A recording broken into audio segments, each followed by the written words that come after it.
જાય રજ માત્ર હૃદય મારે હંસોમર લોક મારે સતનામ તેરી હરી અને બધાને કે કેળું આવી જાય તો દેજો બધાને કે કેળું ફળ રૂપે વાંચો બધાને કે કેળું આપી દે બેટા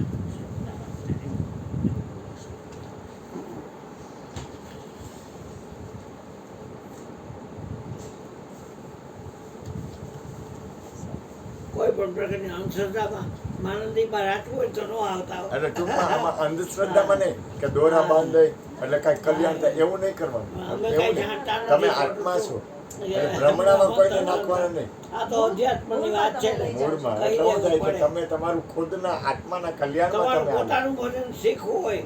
તો જ પાછા તમે આવજો નકર માંડી અને વાળજો. શુક્રવારે છે ને અમારા માં છે એની અહીં ફૂલ સમાધિ છે તો પ્રસાદ છે ભજન સત્સંગ ને એવું બધું હશે અનુકૂળ લાગે તો અને આવજો. મારી તમારું ઘર છે મુસલમાન કરવાની વાત નથી ભગીરથભાઈ આ મારીને મુસલમાન કરવાની વાત નથી પણ શંકા થાય આ દાણા બાણા ખવડાવે તો ના એવું આ નહીં તે એક વાત છે વૈષ્ણવ બોલમાં પણ તમારું ભજન શીખવાડે એમાં શું શંકા કરવાની હોય તમારું ભજન ભગીરથ અરીસામાં અરીસામાં તમે જુઓ તો અહીં ડાઘો હોય તો અરીસામાં ડાઘો દેખાય કે નહીં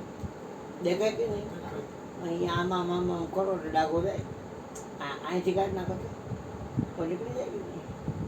એમ આપણા ઉપર આપણું ધ્યાન થતું નથી અને આપ જોઈશ બોલો એમાં આપણી જિંદગી હોય છે ક્યારે આવીને ઠોકર થઈ જાય કંઈ નથી એના કરતાં હજી બાજી હાથમાં છે તમારું ભજન કરવું હોય તો જ આ લાઈન છે નકર લાઈન નથી એમ ક્યાંય જાતા નથી કોઈને ઘરે એ કોઈ પણ સંપ્રદાય ધર્મ વાળાની વાત નથી જે ત્રિકોણ દેવતા છે એમાં આત્મા સિવાય કોઈ દેવને હું નથી માનતો છું જ હું જ પણ હું માનતો નથી એક આત્મદેવને નહીં માનું છું વિવેકાનંદે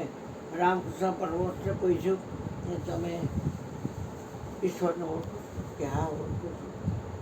કેવી રીતે ઓળખો છો તને જેમ ઓળખું છું ને તને જોઉં છું ને તો તમે જોઈ શકો કે કોઈને દેખાડી શકો તો કે હું જોઈ શકું અને દેખાડી શકું તો મારે જોવા છે એટલે એકદમ ભાવ આવ્યો કાલીના બહુ મહાન ઉપાસક હતા રામકૃષ્ણ પરમહંસ તો એને ભાવ આવ્યો અને કે બધા જાત જાતની માગણી કરે છે પણ